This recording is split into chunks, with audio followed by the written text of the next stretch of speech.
नमस्कार। मुद्दा तो है, मैं आपका स्वागत है। मैं हूं आपके साथ ब्रजेश चौक से। आज मुद्दा है कांग्रेस में खींचतान, बीजेपी को चांस। जी हां, प्रदेश में राज्यसभा चुनाव से पहले कांग्रेस में हलचल तेज है।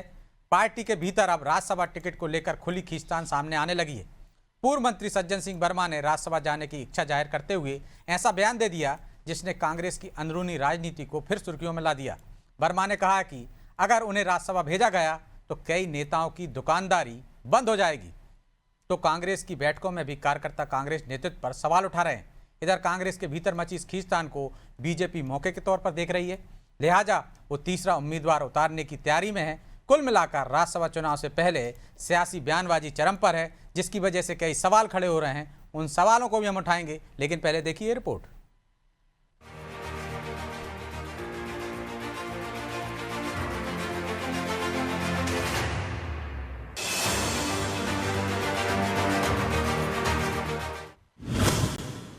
कांग्रेस के भीतर खींचतान, सज्जन सिंह के बयान पर तूफान। राज्यसभा टिकट के लिए कांग्रेस के भीतर स्थिति विकट नजर आ रही है। पार्टी के अंदर अब दबे स्वर नहीं बल्कि खुलकर मतभेद सामने आने लगे हैं। राज्यसभा टिकट को लेकर खींचतान इस कदर बढ़ गई है कि बयानबाजी ने राजनीतिक तापमान को बढ़ा दिया है। पूर्व मंत्री सज्जन सिंह वर्मा ने साफ शब्दों में अपनी दावेदारी ठोक दी है। उन्होंने दो टूक कहा कि उनका मन राज्यसभा जाने का है, लेकिन साथ ही तंज कसते हुए ये भी कह दिया कि अगर वो राज्यसभा पहुंच गए तो कई नेताओं की दुकानदारी बंद हो जाएगी। मन में तो है, पर अब हम जैसे लोगों को बड़ा मुश्किल होता है ना, बहुत मुश्किल होती है हम लोगों को। जैसे हम लोग पहुंच जाएं राज्यसभा में, जिनका पूरे प्रदेश में नेटवर्क है कांग्रेस के जरिए, तो दूसरे नेताओं की दुकान बंद हो जाएगी ना। अब सवाल ये उठ रहा है कि आखिर सज्जन सिंह वर्मा का इशारा किस ओर है? क्या ये सियासी तीर जीतू पटवारी की तरफ छोड़ा गया है या फिर कांग्रेस के भीतर किसी और गुट को निशाने पर लिया गया है? खैर, जीतू पटवारी के नेतृत्व पर तो अब उनके कार्यकर्ता ही सवाल उठा रहे हैं और समय न देने को लेकर जीतू पर नाराजगी जता रहे हैं।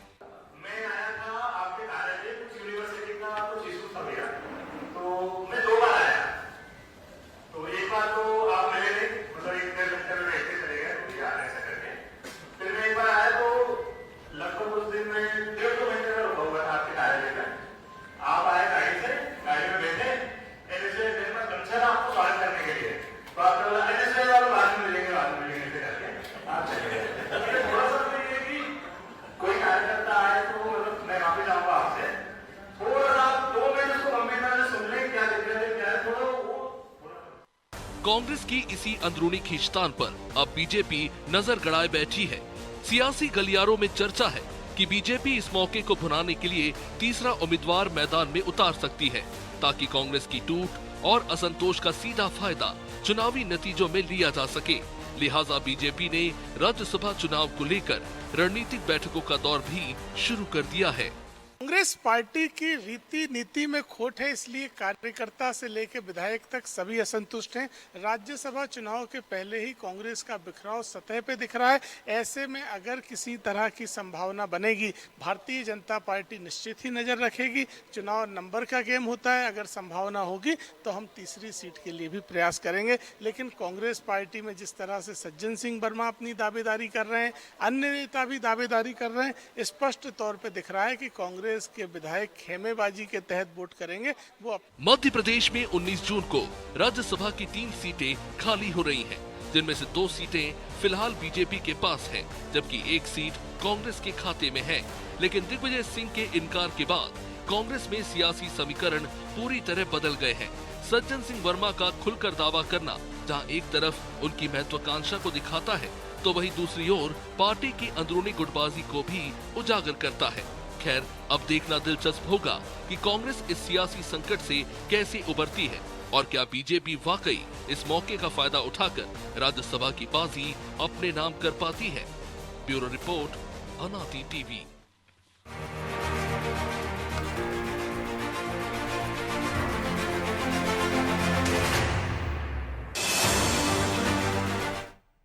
इस मुद्दे पर चर्चा शुरू करें उससे पहले वो सवाल जो जरूरी है। पहला सवाल, कांग्रेस नेता क्यों बार बार पार्टी नेतृत्व पर सवाल उठा रहे हैं? दूसरा सवाल, क्या कांग्रेस की गुटबाजी को बीजेपी एक चांस के तौर पर देख रही है? तीसरा सवाल, राज्यसभा चुनाव से पहले कांग्रेस के भीतर मची इस खींचतान के क्या मायने हैं?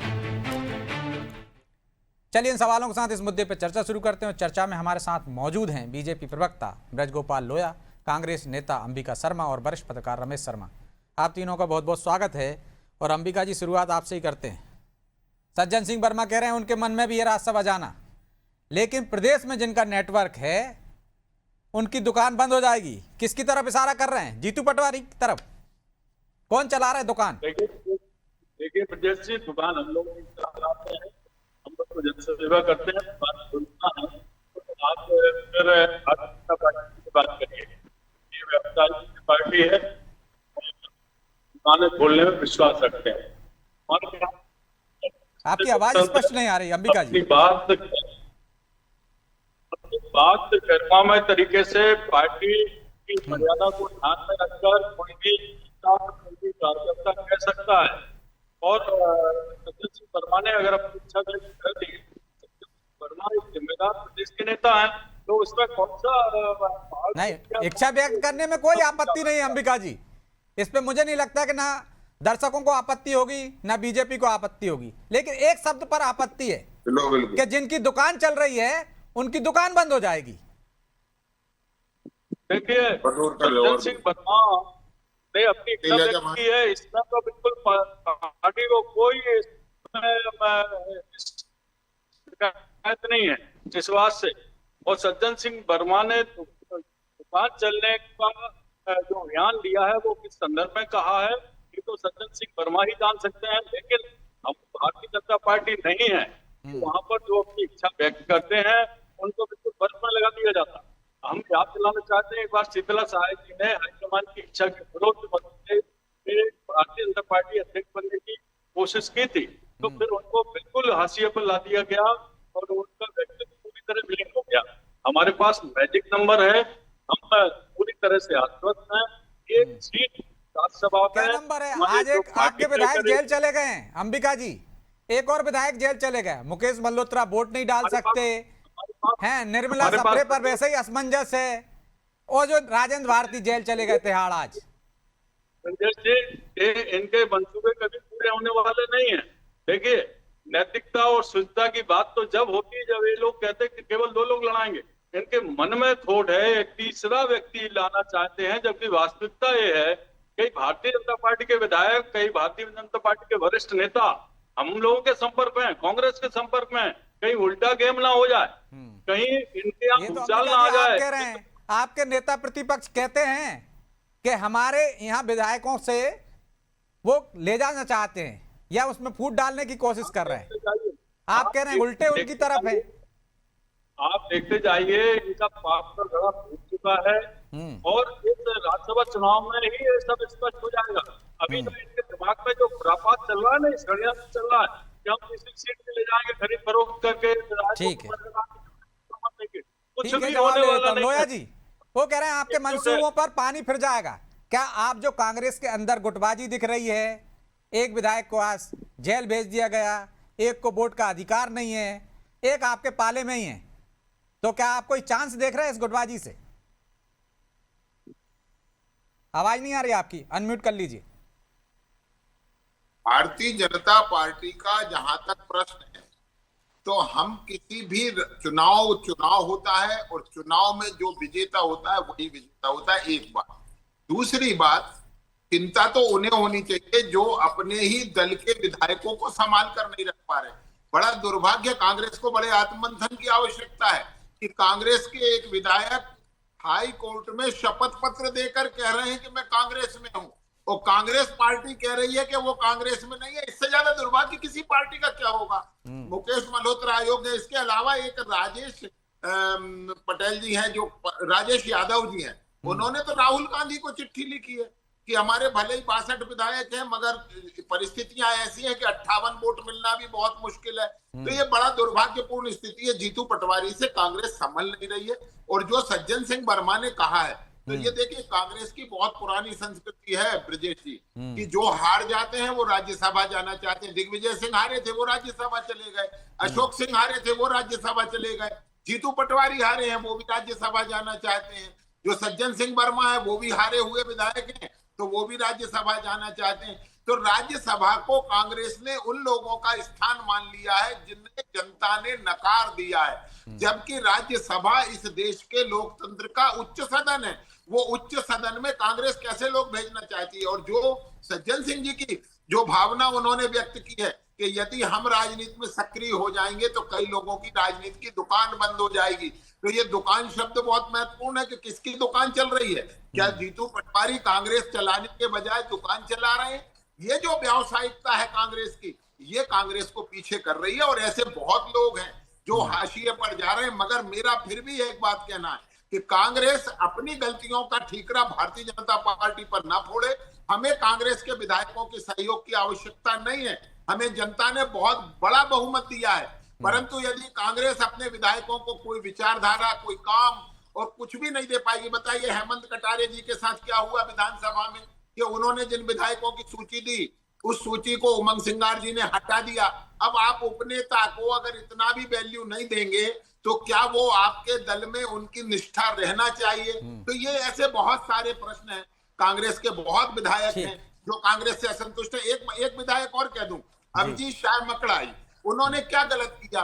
वो एक हिंदू सम्मेलन में गए थे, कांग्रेस ने उन्हें नोटिस थमा दिया। क्या कोई अपनी परंपराओं का पालन करने पर जब कोई दल रोकेगा तो ये स्थितियां रहेंगी? ये शक जो कांग्रेस को है वो कांग्रेस को इसलिए होना चाहिए कि इन्हें इनके पापों का पता है कि हमने क्या क्या किया है। तो आपके नेतृत्व पर ही सवाल उठ रहा है अंबिका जी, आपसे संभल नहीं रहा है और दोष आप बीजेपी को दे रहे हैं। जी, नैतिकता की बात करना तो इनको अच्छा नहीं लगता है। जिस प्रकार से भारतीय जनता पार्टी के शासनकाल में मध्य प्रदेश में नैतिक मूल्यों का हनन हुआ, लोकतांत्रिक परंपराओं का, नियमों का जिस प्रकार से धज्जियां उड़ाई गई, वो भी पूरा प्रदेश देख रहा है। निर्मला सप्रे जी को नैतिकता के आधार पर तो रिजाइन करना चाहिए था। दुकान आपके यहाँ चल रही है तो अंबिका जी बताइए तो निर्मला सप्रे जी ने हाईकोर्ट में क्या एफिडेविट दिया है, थोड़ा बता दीजिए। निर्मला सप्रे जी मध्य प्रदेश के उच्च न्यायालय में शपथ पत्र दिया है उन्होंने। मीटिंग को साझा कर रहे हैं भारतीय जनता पार्टी की लिस्ट में, उनका नाम आता है पदाधिकारियों की लिस्ट में, और इसके बावजूद इनमें जरा भी नैतिकता नहीं जाग रही है। माननीय अध्यक्ष महोदय जो बहुत बड़े गरिमा का पद होता है। अंबिका जी, निर्मला सप्रे जी को भारतीय जनता पार्टी का संगठन का थोड़ा जरूर बता दें कि देखिए यहाँ बैठकर झूठ ना बोले। हमारे कांग्रेस के चिन्ह पर, कांग्रेस के कार्यकर्ताओं के दम पर वो महिला विधायक बनी है और वोट इनको देगी। देखिए आप की नैतिकता हो रही है। अरे तो आपके यहाँ तो पहले भी दे चुके ना वोट, उनका भी कुछ नहीं किया आपने। द्रौपदी मुर्मू को 1 दर्जन विधायक वोट दे चुके, तो आप भी तो चीन के कार्रवाई करते हो। कहाँ जा रही है? उड़ीसा में नोटिस देते हो, यहाँ कुछ नहीं करते लोगों के सत्ता में रहते हुए। ठीक है, लौटूंगा मैं अंबिका जी आपके पास, दूसरे दौर में आता हूँ। शर्मा जी, इस खींचतान के क्या मायने हैं? राज्यसभा चुनाव से पहले इस तरह की खींचतान चल रही है और भरी बैठक में कार्यकर्ता जीतू पटवारी के नेतृत्व पे सवाल उठा रहे हैं। वैसे ही कह रहे हैं जैसे कमलनाथ जी के बारे में कहा जाता था, चलो चलो। कार्यकर्ता कह रहे हैं हम 2 बार आए आपके यहाँ, 2-2 घंटे खड़े रहे, लेकिन आप मिले नहीं। देखिए, मोटे तौर पर 2 बात होती है। गुटबाजी जहां तक किसी राजनीतिक दल में हो तो वो कोई बहुत महत्वपूर्ण नहीं है। गुटबाजियां रही हैं, हर राजनीतिक दल में रही हैं। ये ठीक है कि कांग्रेस में थोड़ी ज्यादा है, दूसरे दलों में थोड़ी कम है। गुटबाजी तो हमेशा रही है। लेकिन प्रश्न इस बात का होता है कि अगर बाय द वे हमारे मन में कोई गुस्सा है, कोई असंतोष है, तो उसको किस समय पर व्यक्त करना। इस समय अगर आप मध्य प्रदेश कांग्रेस को देखेंगे तो एक विशेष संक्रमण के दौर से गुजर रही है। इस समय अगर कहीं ना कहीं पार्टी को एकजुटता की जरूरत है। अगर हम राज्यसभा का चुनाव देखें तो राज्यसभा के चुनाव में एक चीज बहुत क्लियर है, 2 सीट भाजपा की है, 1 कांग्रेस की है। लेकिन भाजपा के पास 30-35 वोट सरप्लस है। सरप्लस वोट कांग्रेस के पास भी है, 4-5 वोट, 6 वोट उनके पास भी सरप्लस है। लेकिन अब उसमें से 3-4 पर प्रश्न चिन्ह लग गया। अब 3-4 पर प्रश्न चिन्ह लग गया तो वो किनारे पर आ गए। ऐसी स्थिति में कोई अति महत्वाकांक्षी नेता जो 10-12 वोट का इंतजाम अगर कर ले खुद के लिए कांग्रेस के भीतर से, तो स्वाभाविक रूप से उस मौके का भाजपा जरूर लाभ उठाना चाहेगी। क्योंकि उनके पास 30-35 है। अगर 50+ वोट अगर हो जाएंगे तो जो सेकंड वरीयता का वोट होगा उसमें वो तीसरा जो है वो निकल जाएगा। ऐसी स्थिति में कांग्रेस के खुद के वरिष्ठ नेताओं को भी चाहिए कि सबको साथ लेकर के चलें। किसी के मन में अगर कोई बात आ रही है तो उसको जाकर के आप, ये परंपरा भाजपा में रही है, इस समय है कि नहीं ये तो लोया जी बताएंगे कि अगर एन मौके पर किसी असंतोष किसी नेता के हैं तो वरिष्ठ नेता उसके घर जाकर के उसको बात करके मना लिया करते थे। ये भाजपा में परंपरा रही है। कांग्रेस क्योंकि मास बेस्ड पार्टी है उसमें थोड़ी सी ये परंपरा कम है। लेकिन ऐसे मौके पर अर्जुन सिंह जी जो काम करते थे, अर्जुन सिंह जी को चूंकि कम वोट मिले थे, शिव भानु सोलंकी को ज्यादा वोट मिले थे विधायक दल की बैठक में मुख्यमंत्री बनने के लिए 1980 में, तो जितने नाराज विधायक हुआ करते थे अर्जुन सिंह हफ्ते में एक वक्त बारी बारी से उनके घर जाते थे। और यही कारण था कि उन्होंने अपना बहुमत पूरा किया और 5 साल उन्होंने पूरे किए। वो पहले मुख्यमंत्री थे जो उन्होंने 5 साल पूरे किए। तो स्वाभाविक रूप से ये जो दूरदर्शिता है वो कहीं ना कहीं कांग्रेस में समय वो दूरदर्शिता, वो रणनीति और वो कूटनीति उसका और बड़प्पन का अभाव, कांग्रेस में इस समय बड़प्पन का भी अभाव देखा जा रहा है। मैं समझता हूं परिस्थितियों को देख करके पार्टी को इस बात पर विचार करना चाहिए। उस सभी वरिष्ठ नेताओं को टिकट दें या ना दें, तो विचार कैसे करें? जीतू पटवारी कह रहे मैं नहीं जाना चाहता राज्यसभा, दिग्विजय सिंह कह रहे मैं भी नहीं जाना चाहता हूं, सज्जन सिंह वर्मा के मन में है लेकिन उनको कोई भेजना नहीं चाहता है। देखिए स्वाभाविक रूप से है, जो लोग ना कह रहे हैं उसमें दिग्विजय सिंह जी का तो मान सकते हैं क्योंकि दिग्विजय सिंह जी अक्सर जो वो कहा है उस पर वो काम करते हैं। राजनीतिक बयानबाजी और राजनीतिक निर्णय दिग्विजय सिंह के बिल्कुल अलग है। दिग्विजय सिंह का जो व्यक्तिगत जीवन है, जो निजी जीवन जिसको कहते हैं, वो बिल्कुल अलग है। दिग्विजय सिंह ने अगर कहा है कि हम नहीं जाएंगे तो वो दिग्विजय सिंह वाकई नहीं जाएंगे। लेकिन जीतू पटवारी जी के बारे में और दूसरे लोगों के बारे में अभी ये नहीं कहा जा सकता। मैं समझता हूं कांग्रेस के वरिष्ठ जनों को स्वयं होकर के ये इस तरीके से कमरा बैठ के करके उन लोगों को करना चाहिए, वरना ये गुटबाजी वाकई इसका भाजपा पूरा लाभ उठाएगी। जी तो भाजपा पूरा लाभ उठा लेगी अंबिका जी यदि इस गुटबाजी को नहीं थामा गया। उसके लिए वरिष्ठ नेताओं को आगे आना होगा। लेकिन यहाँ तो नेतृत्व ही सवाल उठ रहे हैं। कार्यकर्ता भरी बैठक में कह रहे हैं कि पटवारी जी सुनते नहीं है और बड़े नेता जो सज्जन सिंह वर्मा है वो दुकानदारी चलने की बात कहते हैं। ब्रजेश जी, आपके माध्यम से मैं आश्वस्त कर रहा हूँ, प्रदेश को कह रहा हूँ कि हमारी कांग्रेस पार्टी एकजुट है, हमें कहीं कोई खतरा नहीं है। चिंता इनको भारतीय जनता पार्टी को अपनी करना चाहिए। माननीय सुरेश पचौरी जी को कहाँ एडजस्ट करेंगे? अंबिका जी, आपका एक विधायक चिट्ठी लिख रहा है राहुल गांधी को। अजय सिंह राहुल भैया कह रहे हैं कि मुझे काम दे दीजिए, कोई जिम्मेदारी दे दीजिए। सज्जन सिंह वर्मा कह रहे हैं मेरे मन में भी है। ब्रजेश जी, इनके यहाँ भी सिर फुटबॉल हो रही है। माननीय मुख्यमंत्री और मंत्री गणों के बीच में इतनी जबरदस्त असहमतियां हैं कि उनके नेतृत्व को स्वीकार नहीं कर रहे हैं लोग, मंत्री लोग।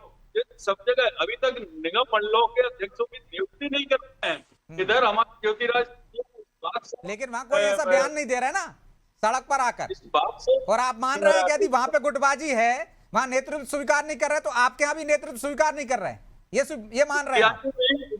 सिंधिया जी और तमाम गुट के लोग इस बात पर अड़े हैं कि हमारे कोटे के जो लोग हैं उनको अध्यक्ष बना दिया है निगम और मंडलों में।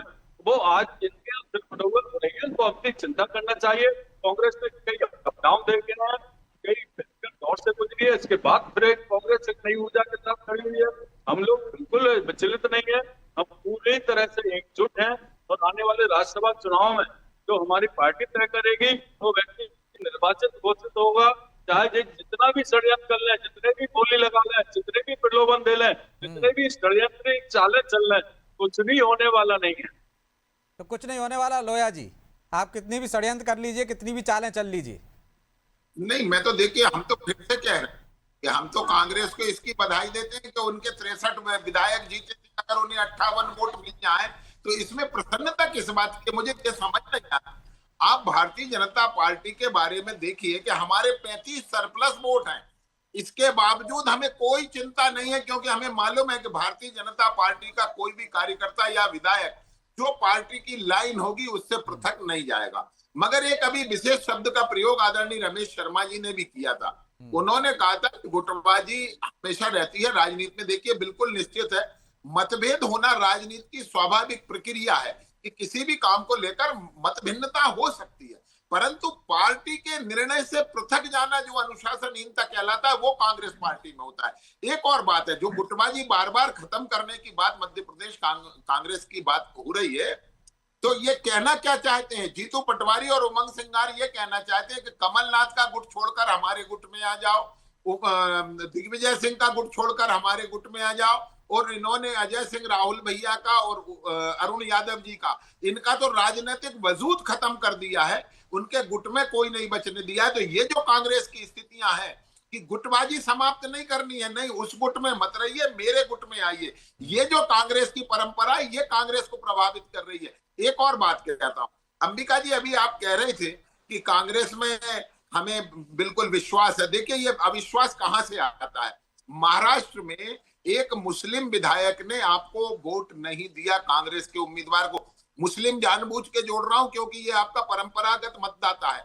एक वोट आपका उड़ीसा में मुस्लिम मतदाता का नहीं मिला, मुस्लिम विधायक का, और एक वोट मुस्लिम विधायक का हरियाणा में आपको नहीं मिला है। ये बड़े चिंता करने की बात है कि जिनके तुष्टीकरण में आपने पूरे 70-80 वर्ष निकाल दिए वो भी आज आपके साथ नहीं है। तो ये चिंता जो कांग्रेस की है कि आप देखिए जो हमारे सबसे बड़े विरोधी हैं वो भी आपके साथ ना होकर यदि राज्यसभा में हमारे साथ होते हैं तो थोड़ा विचार करने की आवश्यकता है कि निर्णय में जो अनिर्णय होना और निर्णय गलत होना वो कभी कार्यकर्ता बर्दाश्त नहीं करता है। कांग्रेस जिस परिस्थिति में आज है, मुझे नहीं लगता है कि इस परिस्थिति में एकजुट कांग्रेस राज्यसभा चुनाव में नहीं हो पाएगी। इसका जवाब मैं ले लूंगा अंबिका जी से, लेकिन एक छोटा सा जवाब चाहिए आपसे। शर्मा जी, क्या ये कांग्रेस में दावेदारी की लड़ाई है? आप कोई ऐसा संकेत देख रहे हैं कि एक और टूट होने वाली है? देखिए कुल मिलाकर के कांग्रेस में ये दावेदारी की लड़ाई है, और ये दावेदारी की लड़ाई कोई पहली बार नहीं है।